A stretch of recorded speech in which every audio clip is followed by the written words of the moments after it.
بسم الله الرحمن الرحيم والصلاة والسلام على أشرف المرسلين. Salam alaikum, bonjour tout le monde. Aujourd'hui, on va voir ensemble le chapitre numéro 2 pour la programmation des automates programmables industriels. On va voir la mise en équation des graphes 7. Deuxièmement, les langages de programmation des automates programmables industriels. Pour la mise en équation des graphes 7, on va commencer par une introduction. Après, on passe aux mémoires d'étape. L'introduction, malheureusement, ce ne sont pas tous les automates qui se programment en graphe 7 directement, mais généralement, ils peuvent être programmés en diagramme échelle ou bien ce qu'on appelle le ladder. Il faut donc pouvoir transformer le graphe 7, qui est la meilleure approche qui existe pour traiter des systèmes séquentiels, en diagramme échelle, qui est le langage le plus utilisé par les automates. Pour mémoire d'étape, afin de respecter les règles d'évolution du graphe 7, chaque étape peut être matérialisée par une mémoire de type marche prioritaire possédant une structure de la forme x égale enclode plus remise à 0 bar fois x. Ça, ce qu'on appelle, c'est la forme état. Nous avons les termes d'enclenchement et de remise à 0 sont définis de la manière suivante. Enclenche et remise à 0. Vous avez les équations des mémoires étapes déterminées précédemment. Nous donnons les schémas de câblage électrique suivants.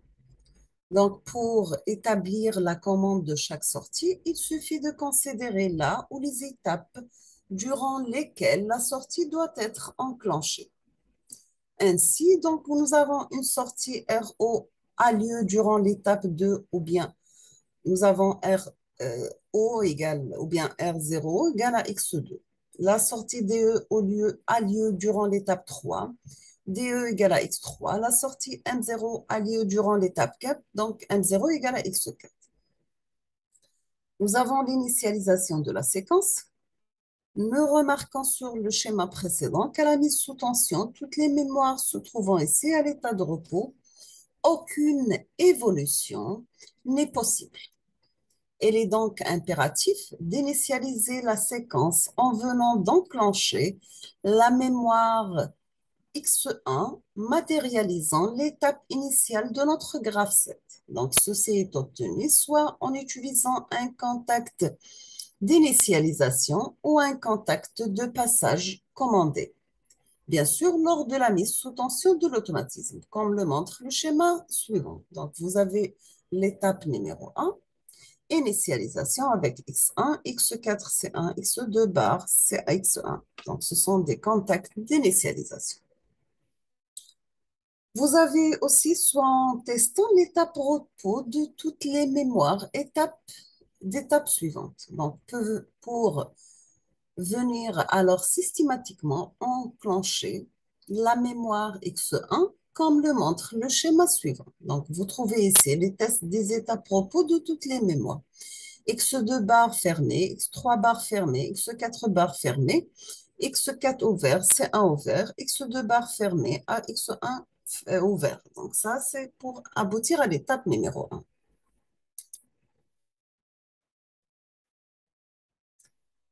Maintenant, on va passer au langage de programmation des automates programmables industriels. Voici le contenu de cette partie. On va commencer par une introduction.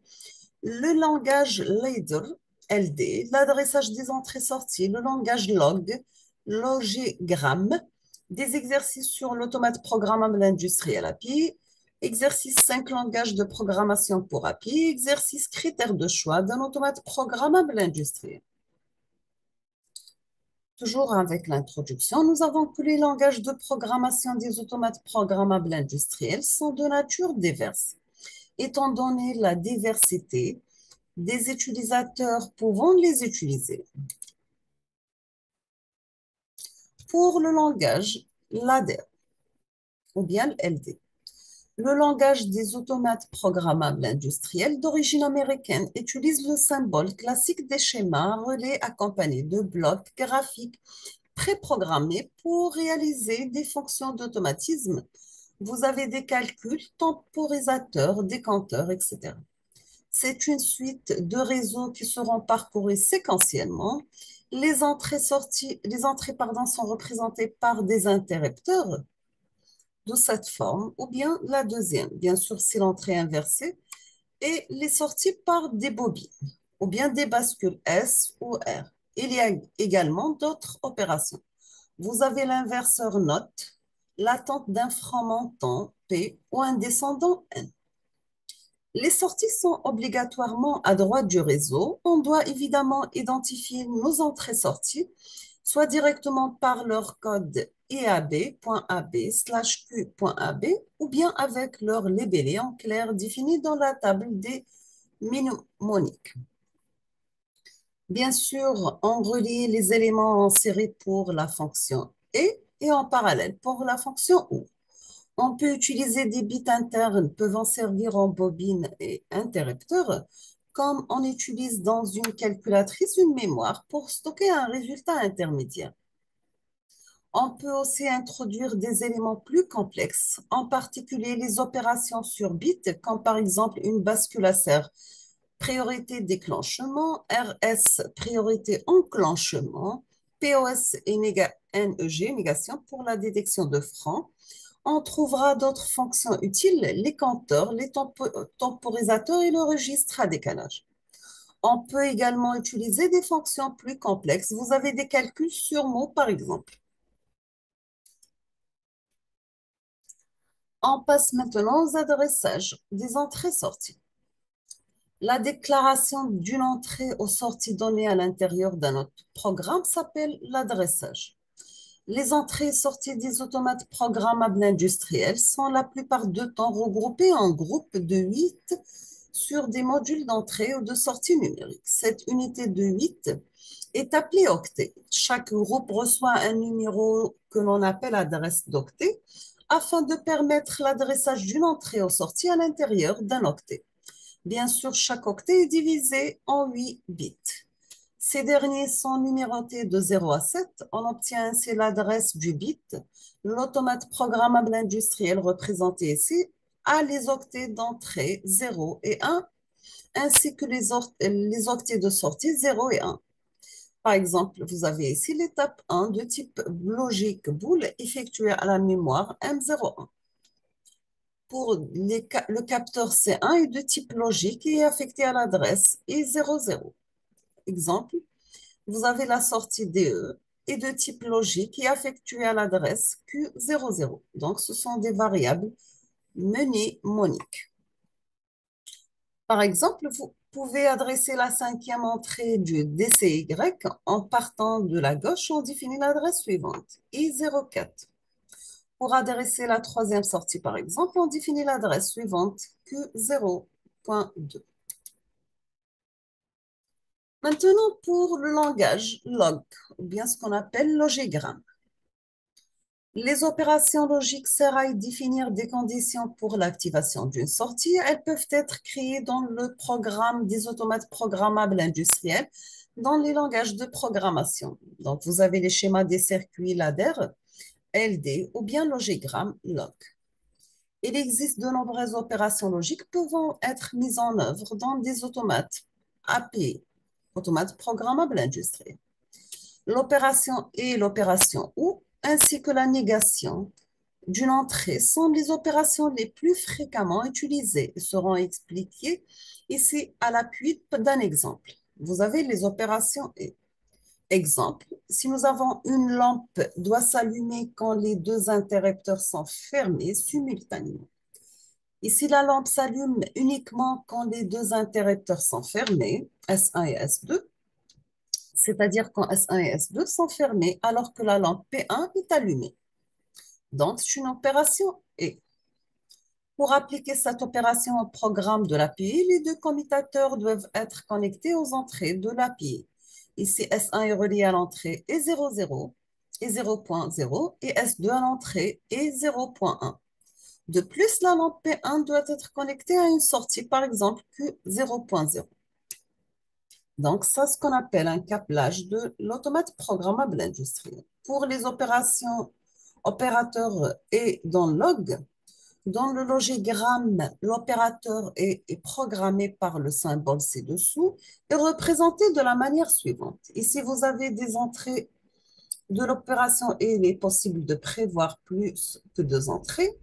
Sortez concerné par l'affectation, représentation graphique de l'opération logique et affectation des résultats de l'opération.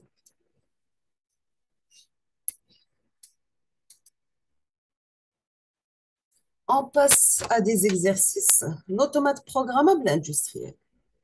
Est-ce que nécessite une connaissance poussée en informatique? Vous citez 5 langages de programmation pour l'API. Et quels sont les critères de choix d'un automate programmable industriel?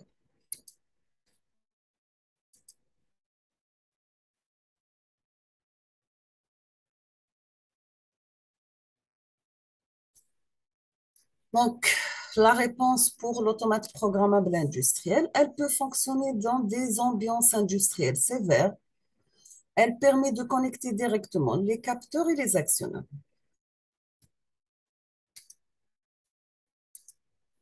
Les 5 langages de programmation pour API, vous avez le langage LD, le langage IL, le langage FBD, le langage SFC et le langage ST.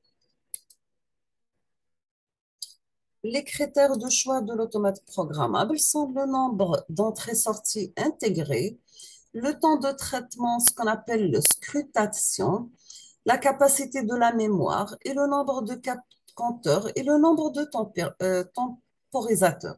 Je vous donne aussi euh, chapitre numéro 1, les exercices. On passe aux réponses des exercices. Qu'est-ce qu'un automate programmable? Si vous êtes intéressé, vous consultez la vidéo DR. Est-ce que c'est un microcontrôleur qui se programme ou un ordinateur super puissant ou bien un dispositif électronique destiné à la commande de process industriels par un traitement séquentiel? Donc, l'automate programmable, c'est un dispositif électronique programmable destiné à la commande de process industriels par un traitement séquentiel. On passe l'exercice numéro 2. Qu'est-ce qu'une partie opérative en automatisme? Est-ce que c'est la partie qui agit sur la matière d'œuvre afin de lui procurer la valeur ajoutée?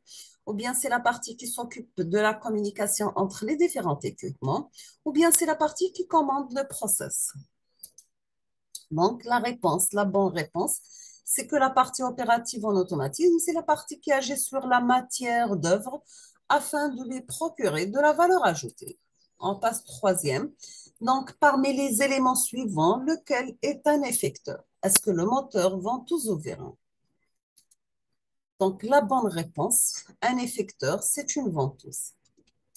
Nous sommes arrivés à la fin de ce deuxième chapitre pour la programmation des automates programmables industriels. Je vous remercie infiniment pour votre attention. Comme toujours, n'hésitez pas si vous avez des questions et à la prochaine vidéo. Merci beaucoup.